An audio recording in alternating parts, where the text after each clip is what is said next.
പ്രിയ സഹോദരങ്ങളെ, ആഗതമാകുന്ന ക്രിസ്മസിൻ്റെ മംഗളങ്ങൾ സ്നേഹപൂർവ്വം ആശംസിക്കുന്നു. ഭൂമിയിൽ രക്ഷകനായി ക്രിസ്തു അവതരിച്ചതിൻ്റെ ഓർമ്മയാണല്ലോ ക്രിസ്മസ്. ഈശോയുടെ രക്ഷാകരമായ വചനങ്ങളിൽ എന്നെ ഏറെ ആകർഷിച്ചിട്ടുള്ള ഒരു വചനമാണ് വിശുദ്ധ മത്തായിയുടെ സുവിശേഷം 11-ാമത്തെ അധ്യായം 28-ാം തിരുവചനം. അധ്വാനിക്കുന്നവരും ഭാരം വഹിക്കുന്നവരുമായ നിങ്ങൾ എൻ്റെ പക്കൽ വരുവിൻ, ഞാൻ നിങ്ങളെ ആശ്വസിപ്പിക്കാമെന്ന്.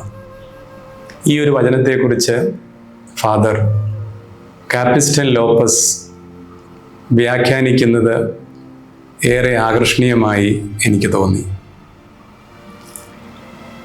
ഷെയർ ദ ലോഡ് എന്ന പേരിൽ ADL ഒരു ക്യാമ്പയിൻ നടത്തുകയാണ്.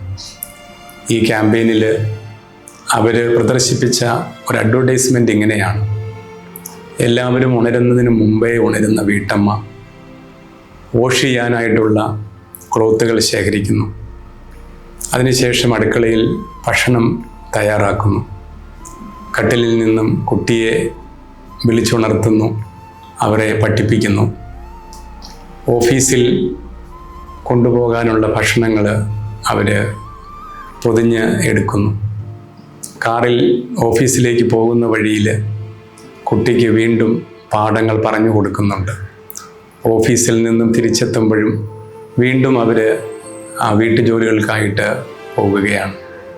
ഭക്ഷണം തയ്യാറാക്കുന്നു. വൈകുന്നേരം അപ്പനും കുട്ടിയും ഒരുമിച്ച് ഭക്ഷണം കഴിക്കുന്നു.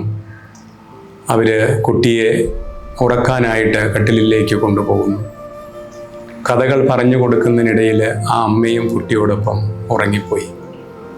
രാത്രിയിൽ ഏതോ സമയത്ത് ഉണർന്ന ആ അമ്മ വീണ്ടും അടുക്കളയൊക്കെ ശുചിയാക്കുന്നു. കുട്ടിയുടെ പിറ്റേ ദിവസത്തേക്കുള്ള ബാഗ് തയ്യാറാക്കുന്നു.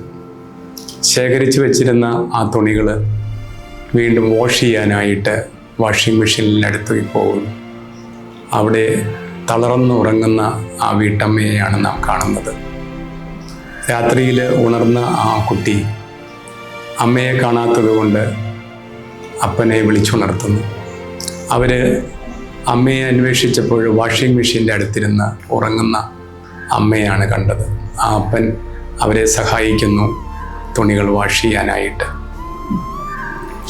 ഉടനെ തന്നെ എഴുതി കാണിക്കുന്നത് പ്രകാരമാണ്: 71% of women sleep less than men due to household jobs.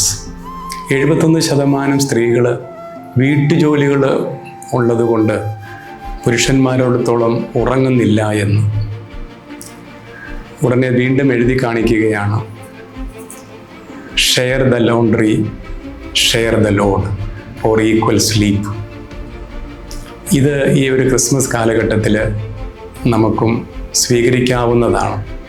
നമ്മുടെ കൂടെയുള്ളവരുടെ ജോലി ഭാരങ്ങൾ കുറച്ചുകൊണ്ട് അവരെ സഹായിച്ചുകൊണ്ട് ഒരുമിച്ച് സന്തോഷത്തിൻ്റെയും സമാധാനത്തിൻ്റെയും ഒരു അന്തരീക്ഷം കുടുംബത്തിൽ രൂപപ്പെടുത്തി നമുക്ക് ക്രിസ്മസ് ആഘോഷിക്കാം.